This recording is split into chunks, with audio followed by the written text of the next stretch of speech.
Sa madamong bahagi ng tabing kalsada sa barangay Batitang, Saragossa, Nueva Ecija, natagpuan ang labi ng pinaslang na TNVS driver.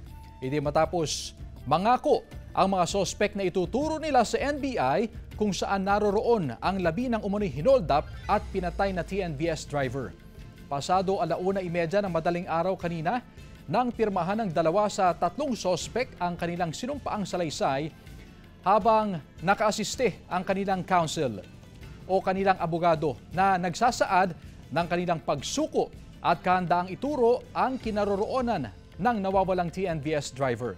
Matatanda ang May 18 nang sumakay ang 3 sospek sa sasakyan ng TNVS driver na si Cabrera matapos may magpabook para sa kanyang serbisyo. Pero tanging sasakyan na lamang ang na-recover ng mga otoridad. Base sa pahayag ng mga sospek sa NBI, hold up lang dapat ang kanilang pakay. Pero nauwi raw sa malagim na krimen habang patungo sila sa direksyon ng Cavite galing Paranaque City.